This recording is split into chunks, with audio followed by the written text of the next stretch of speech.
자, 담보책입니다. 중요하다 말씀드렸죠. 반드시 시험 문제에 나오고. 일단 어디를 피시냐면 563페이지를 피란 말이죠. 563이요. 563페이지는 표가 나와 있죠. 우리 저자분도 양이 너무 많기 때문에 표로 뭐가 되어 있어요? 정리되어 있죠. 근데 이 표를 좀 외우면 좋은데 문제는 표가 좋은 점은 한눈에 딱 들어오는 건 좋은데 이게 잘 안 외워지거든요. 그래서 먼저 반드시 여러분들이 필수적으로 기억해야 될 걸 먼저 정리하고 표를 보자 말이죠. 일단 첫 번째 매도인의 담보 책임은 무과실 책임입니다. 따라서 아무런 과실이 없더라도 매도인은 뭘 져야 돼요? 책임을 져야 돼요. 그럼 이 담보 책임 뭔지를 한번 생각해 보자고요. 예를 들어서 자동차를 제가 샀어요. 근데 브레이크가 안 들어요. 그러면 저는 채무불이행 책임을 물을 수 있겠죠. 왜냐하면 채무불이행 중에서 세 번째 불완전이행이잖아요. 그죠? 자동차를 받긴 했는데 완전하지 않으니까. 그죠? 근데 문제는 뭐냐면 채무불이행 책임을 물으려면 채무자에게 뭐가 있어야 되냐면 고의나 과실이 있어야 돼요. 그죠? 채무불이행이 뭐예요? 고의나 과실로 이행하지 않거나 못하는 게 뭐예요? 채무불이행이니까요. 근데 우리는 현대자동차의 고의 과실을 입증할 수는 없죠. 그죠? 따라서 채무불이행 책임만으로는 매수인의 보호가 충분치 않다는 거예요. 그래서 매도인에게 아무런 뭐가 없더라도 고의 과실이 없더라도 당연히 책임을 져야 되는 뭘 따로 규정하고 있는 거죠? 담보 책임이라는 걸 따로 규정하고 있는 거예요. 그럼 이렇게 되는 겁니다. 자, 만약에 자동차를 받았는데 제가 채무자의 매도인의 고의나 과실을 입증할 수 있다면 저는 담보 책임도 물을 수 있고 채무불이행 책임도 물을 수 있고 둘 다 물을 수가 있는 거고요. 만약에 그 사람에게 고의나 과실이 있다는 걸 입증하기 어렵다면 최소한 무엇은 물을 수 있어요? 담보 책임은 물을 수가 있다. 이런 의미고 첫 번째 기억할 것은 담보 책임 뭐죠? 무과실 책임. 매도인에게 아무런 고의도 과실도 뭐죠? 필요가 없습니다. 그 다음에 이제 두 번째 내용인데 일단 이 문제가 두 가지가 있습니다. 권리의 하자일 수가 있고요. 그 다음에 물건의 목적물의 하자일 수가 있는데 만약에 권리의 하자에 대해서 매수인이 선이라면 모르고 샀다면 당연히 매도인에게 담보치를 묻는 것이 뭐예요? 가능하겠죠. 그죠? 가능하겠죠. 그래서 우리가 문제 풀 때 선의 매수인이 뭔가를 못한다 그러면 무조건 X예요. 무슨 아시겠어요? 선이면 뭐예요? 다 할 수 있다. 그죠? 그 다음 매수인이 악이에요. 그러면 뻔히 알면서 샀으니까 담보채 물을 수가 없어야 되는데 예외적으로 악의 매수인도 물을 수 있는 게 있어요. 이 부분이 제일 중요해요. 첫째, 전부 타인의 권리인 경우 악의 매수인도 계약을 해지할 수는 있습니다. 두 번째, 일부 타인의 권리인 경우 악의 매수인도 대금 감액을 청구할 수는 있습니다. 세 번째, 저당권 전세권이 설정되어 있었고요. 이 저당권 전세권이 실행이 되는 바람에 경매가 되는 바람에 매수인이 권리를 취득할 수 없거나 상실하게 된 경우에는요. 악의 매수인도 계약을 해제할 수도 있고 손해배상도 청구할 수가 있습니다. 지금 노란색 쓴 이유는 문제가 아무리 어려워도요. 답은 항상 여기서 나와요. 그래서 전부 타인에 걸린 경우에 해제, 일부 타인에 걸린 경우에 대금 감액 청구, 저당권 전세권의 실행의 경우에 해제와 손해배상은 누구도 할 수 있다고요? 악의 매수인도 할 수 있다는 게 이게 가장 중요하고요. 요거는 아주 어떻게 외우셔야 되냐면 구구단 외우듯이 외워야 돼. 이건 외워야 돼. 이거는 외워야 되겠죠. 확실하게. 근데 참 재밌는 거는 뭐냐면 죽어도 안 외우세요. 왜 그런지 모르겠어. 그죠? 외우셔야 되고, 그죠? 외우셔야 되고. 그 다음 물건의 하자에 대해서는 매수인이 선이고 무과실이어야 돼요. 매수인이 선이고 무과실이야지만 담보치에 물을 수 있고요. 악의 매수인에게는 아무것도 인정되지 않고요. 그 다음에 제척기간에 제한이 있는데 권리의 하자의 경우에는 1년인데요. 1년인데 물론 선이라면 몰랐으니까 언제부터 1년이냐면 안날로부터 1년이고요.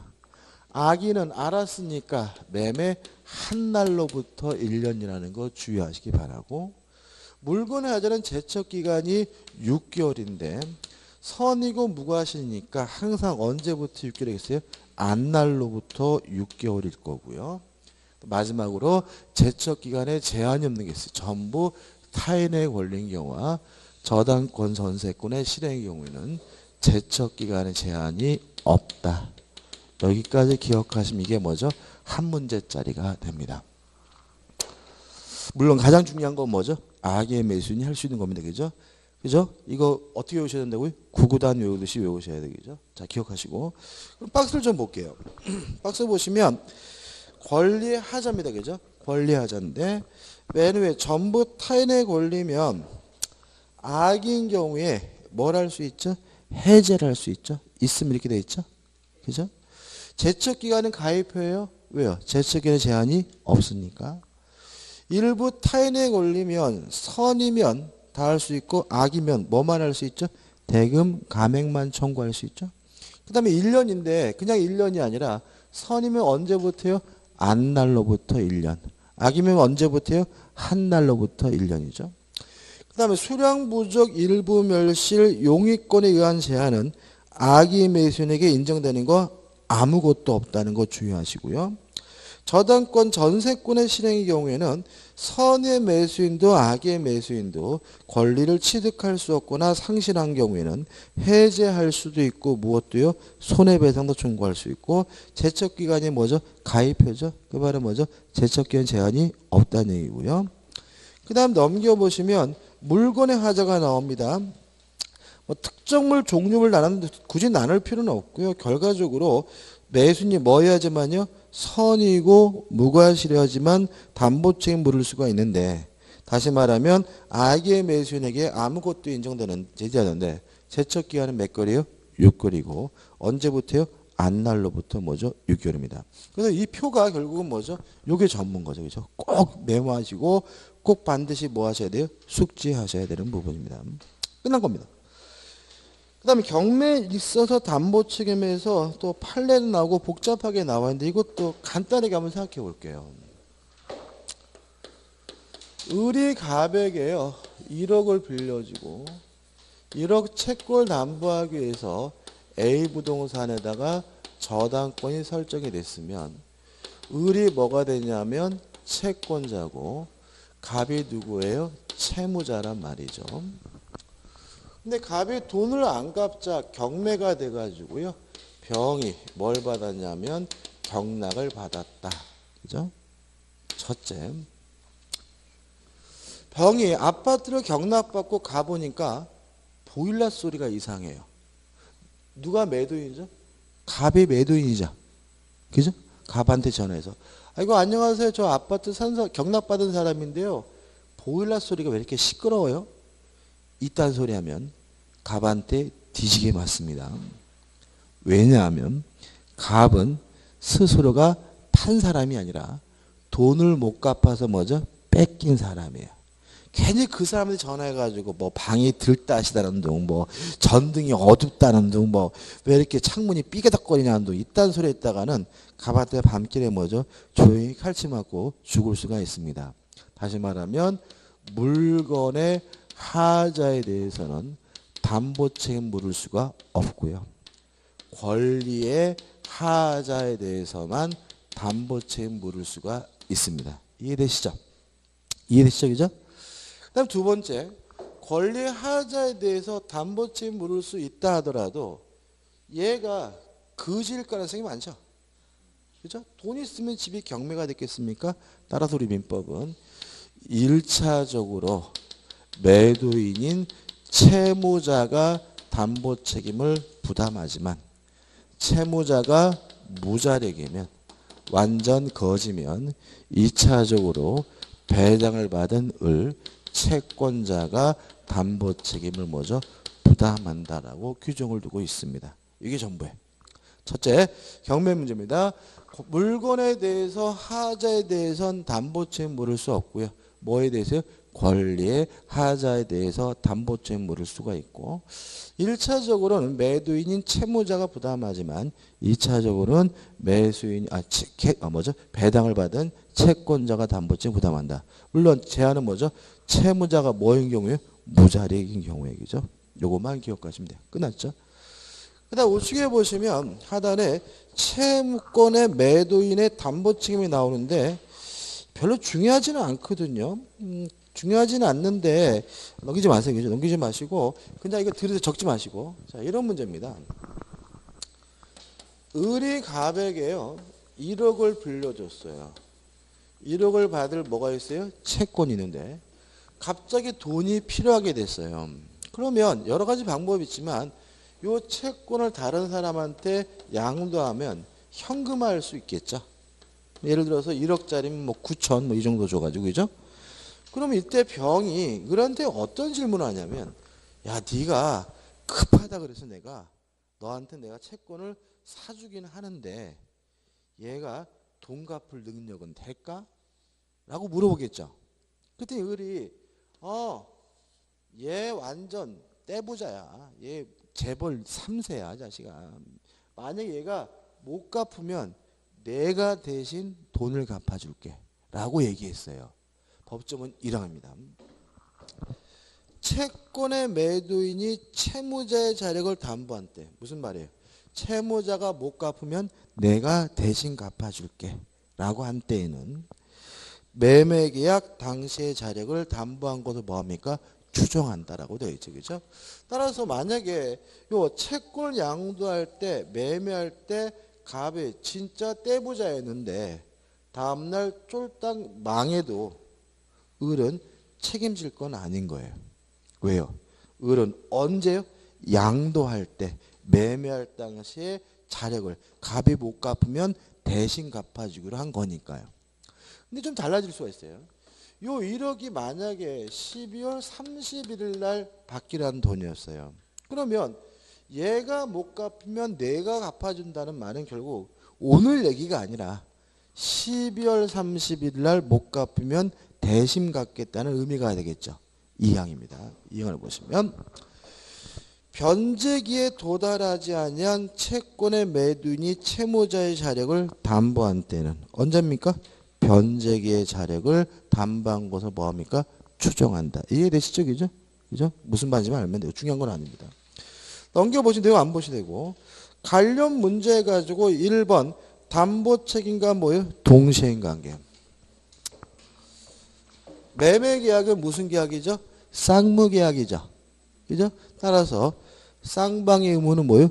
동시행관계니까 담보 책임도 뭐예요? 동시행관계. 그죠? 2번 저번 장거 기억나시나요? 계약은 자유롭게 할 수 있다. 이게 뭐예요? 계약 자유 원칙 있죠. 그래서 계약 자유 원칙에서 내용 결정의 자유에서 화살표 찍혀가지고 임의 규정 이렇게 적으라 그랬잖아요. 다시 말하면 계약법의 대부분의 규정은 다 뭐예요? 임의 규정이에요. 오늘 배운 거 다 임의 규정이에요. 뭐 계약 체결상의 과실 책임, 뭐 위험 부담, 제3자를 위한 계약, 뭐 해지 다 무슨 규정이에요? 임의 규정이고 무엇도 임의 규정이에요?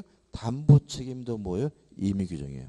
따라서 특약으로서 뭐 할 수 있어요? 배제할 수 있어요. 그러니까 공부할 때 이렇게 하는 게 아니에요. 담보 책임이 이게 아니라 계약 자유 원칙상 계약법의 규정은 뭐라고요? 임의 규정이다. 이렇게 크게 기억하시고 계약법 중에 강행 규정은 뭐예요? 임대차. 왜요? 임대차는 약자 보호 규정이기 때문에 그것만 뭐예요? 강행 규정이에요. 그래서 계약 임대차를 뺀 나머지 모든 계약법의 규정은 뭐라고요? 강행 규정. 이렇게 기억하시면 되는 거죠. 그다음 우측에 타제도와의 관계가 나와 있는데 한번 보시면 될 것 같고 우측 하단에 보시면 뭐가 나오냐면 확인 문제가 나오죠. 풀어볼까요? 계약금에 관한 설명으로 옳은 것은 1번 계약금 포기에 의한 계약 해지의 경우 계약은 소급적으로 무효가 되어 당사자는 원상 회복 의무를 부담한다. X. 계약금에 의한 해제는 이행 착수 전 이행한 것이 없으니까 원상 회복 문제는 발생하지 않는다. 2번 계약금을 포기하고 행사할 수 있는 해제권은 당사자의 합의로 배제할 수 없다. X. 왜요? 그죠? 계약법의 내용은 임대차를 빼곤 다 뭐라고요? 임의기준. 특약으로 뭐 할 수 있어요? 배제할 수 있죠.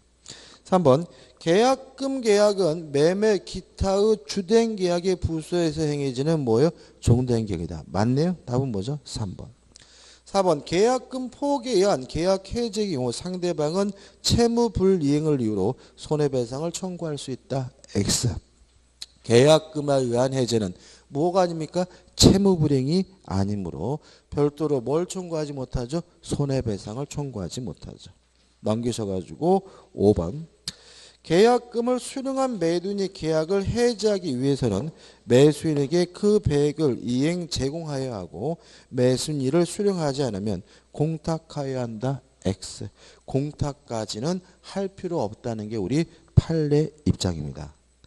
안 받으면 뭐죠? 이행 제공만 계속하면 됩니다. 답은 뭐죠? 5번이죠. 그 다음에 4번 해가지고 환매와 뭐가 나오냐면 재매매 예약이 나오는데요. 시험 문제를 잘 안 냅니다. 여기서 잘 안 내는데 그지같이 작년에 냈어요. 작년에. 그래서 제가 작년에 수업할 때 환매는 뭐 안 냅니다. 뭐 신경 쓰지 마세요. 그런데 작년에 나왔어요. 그죠? 그러니까 아주 그냥 기분이 아주 꿀꿀하더라고 제가. 그죠? 그러니까 이게 참 그런 게 있어요.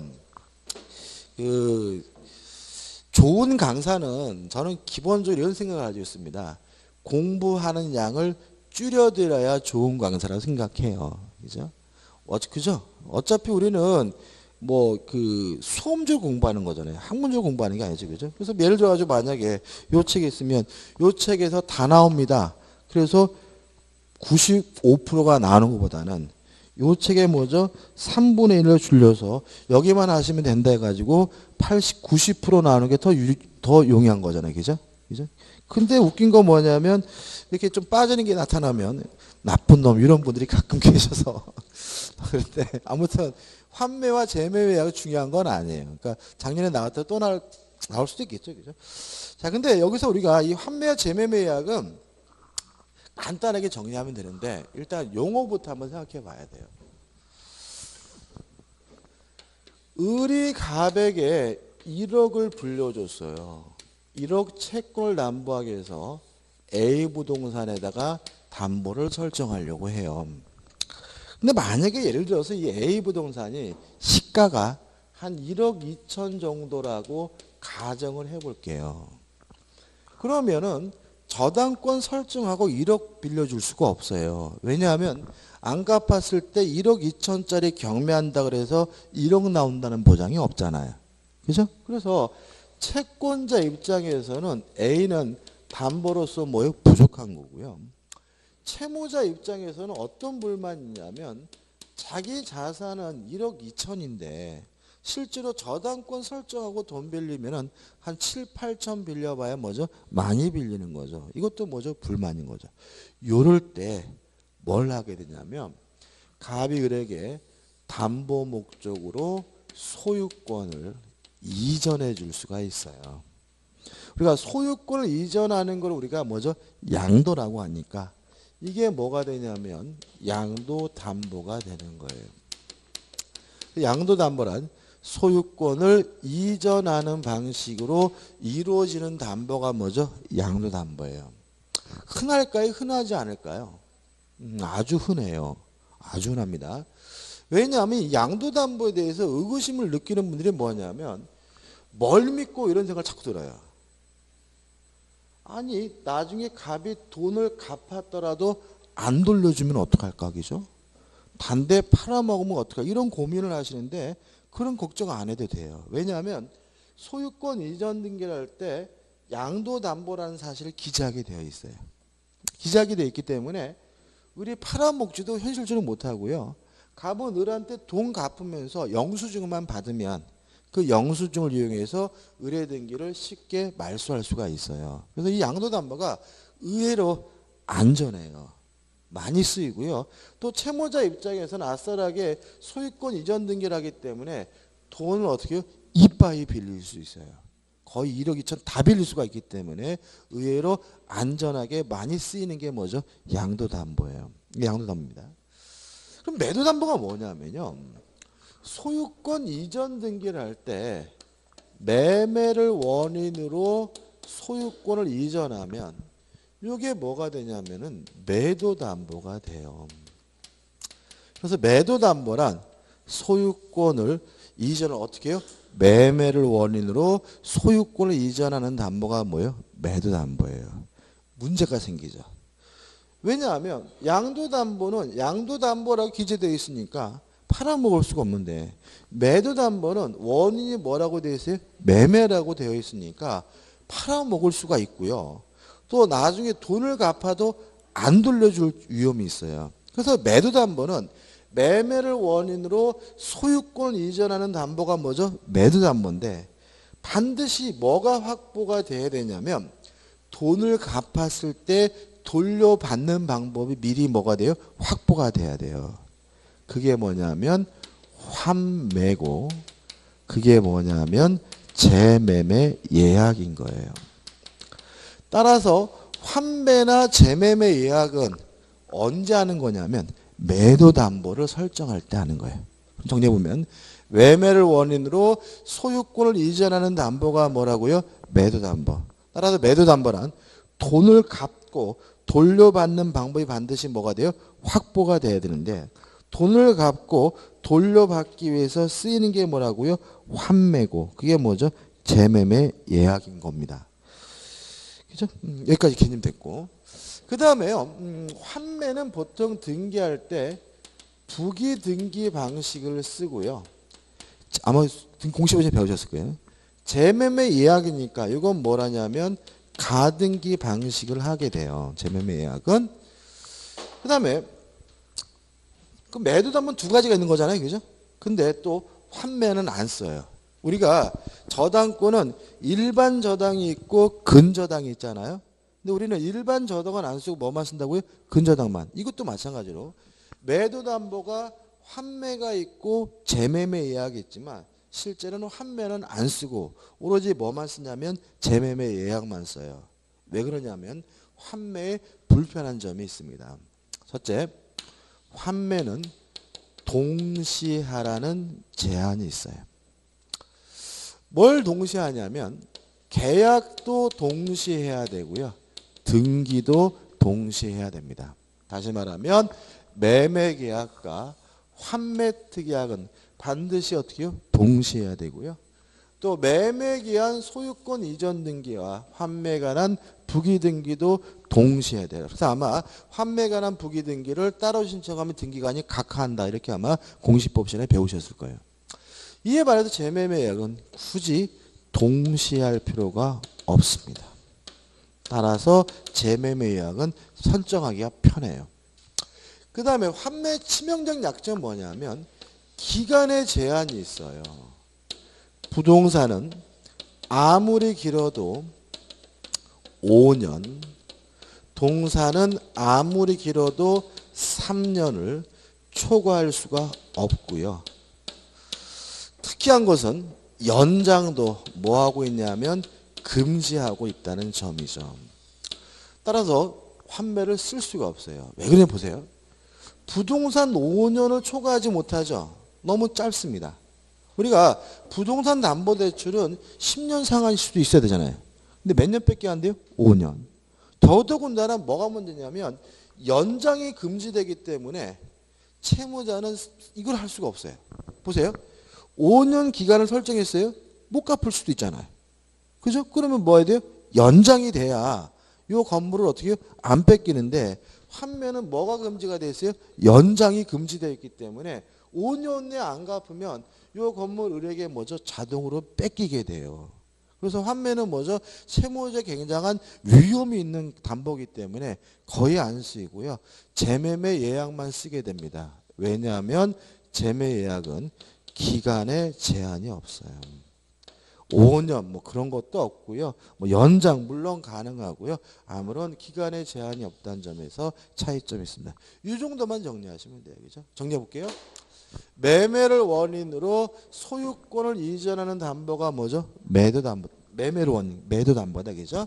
따라서 매도담보는 나중에 돈을 갚고 돌려받는 방법이 뭐가 돼요? 확보돼야 되는데 이게 뭐죠?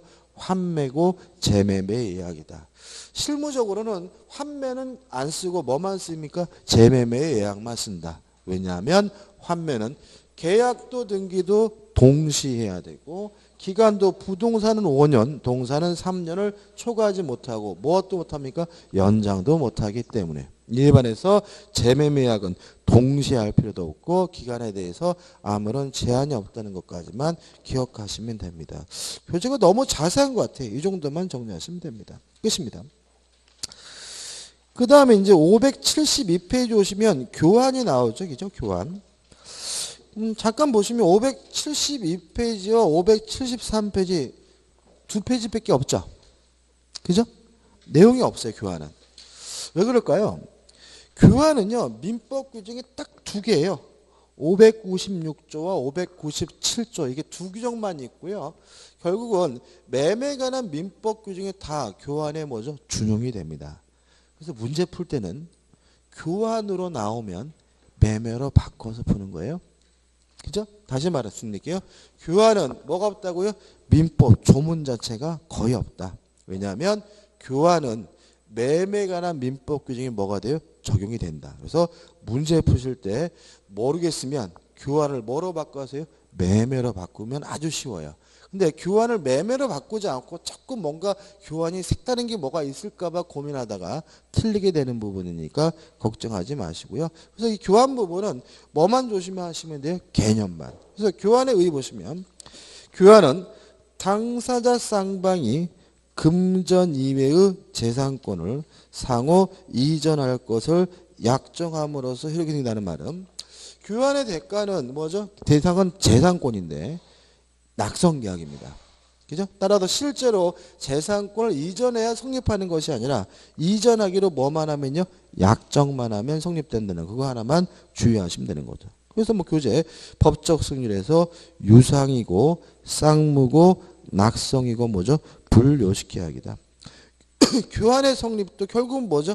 낙성계약이니까 당사자의 의사의 합치만으로 성립하게 되고요. 교환의 목적물은 뭐가 아니어야 돼요? 금전이 아니어야 되겠죠. 근데 만약에 예를 들어 가지고 1억짜리 아파트하고 1억 5천짜리 아파트하고 교환하면 부족하잖아요. 그죠? 그럼 아파트 외에 5천만 원을 추가로 지급하겠죠. 이걸 우리가 뭐죠? 보충금이라고 해요. 당연한 얘기죠. 그죠? 근데 이런 점이 자꾸 나와요. 보충금을 지급하게 되면 매매가 된다. X에. 호박에다가 줄 긋는다 그래서 뭐로 바뀌는 거 아니에요? 수박으로 바뀌는 거 아니에요? 그죠? 다시 말하면 가치가 불균등해서 보충금을 지급하더라도 어차피 뭐가 돼요? 매매다. 그 정도만 주의하시면 되겠죠. 끝입니다. 이쪽에 확인 문제 풀어볼게요. 갑은 자신의 X 건물을 을의 Y 토지에 교환하는 계약을 체결하면서 을에게 8천만 원의 보증금이 아니라 보충금입니다. 그죠? 보충금. 보충금을 지급하기로 약정하였다. 다음 설명이 틀린 것은 1번. 갑과 을의 교환 계약은 서면에 작성을 필요로 하지 않는다. 맞죠? 왜요? 모든 계약은 뭐죠? 불요식 계약이니까. 2번. 을은 갑의 보충금의 미지급을 이유로 교환 계약을 해지할 수 없다. X죠? 왜요? 채무불이행이 있으면 계약을 뭐 할 수 있어요? 해지할 수 있잖아요. 그잖아요. 그죠? 보충금 안 주는 거 뭐라고요? 채무불이행이잖아요. 그러니까 뭐예요? 채무불이행으로 계약을 뭐 할 수 있어요? 해지할 수 있으니까. 2번이 뭐죠? X죠. 3번.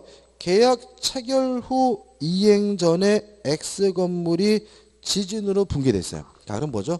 후발적 불능이죠. 지진입니다. 위험부담 문제죠. 원칙이 뭐라고요? 쌍방 모두 이행할 필요가 없다가 원칙이니까 갑은 을에게 X 토지 인도를 청구하지 못한다. 물론 뭐죠? 맞는 질문이죠. 왜요? 쌍방 모두 뭐 할 필요 없어요? 이행할 필요가 없으니까. 4번 X 건물에 설정된 저당권의 행사로 을의 소유권을 취득할 수 없게 된 경우 그럼 요거죠.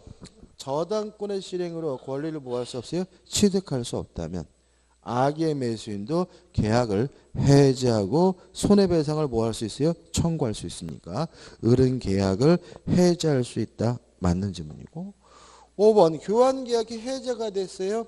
해제가 되면 뭘 합니까? 원상회복. 원상회복은 뭐예요? 동시행관계니까 갑과 을의 원상회복 의무는 동시행관계에 있다. 맞는 질문이죠. 이해되시죠? 그죠? 보시면 아시다시피 교환이라고 써있지만 뭐로 바꿔도 생각해야 돼요? 매매라고 바꿔도 하나도 달라지지 않는 거니까 걱정하지 않으셔도 됩니다. 오늘 여기까지 하고요. 여기까지 하고 583페이지 다음 주에 이제 임대차는 다음 주에 할 겁니다. 그래서 다음 주는 진도가 다 끝나요. 다음 주에 임대차하고 민사특별까지 끝날 거고요. 그 다음에 다다음 주부터 맨 처음 나가지고 그죠? 근데 우리가 지금 진도가 많이 늦어 있습니다. 그래서 제가 5월 말이나 4월 초에 원장님을 상의해가지고 일요일날 보강일지 하러 잡을 테니까요. 걱정하지 마시고 따라오시면 됩니다. 자, 오늘 수고 많으셨습니다. 고맙습니다.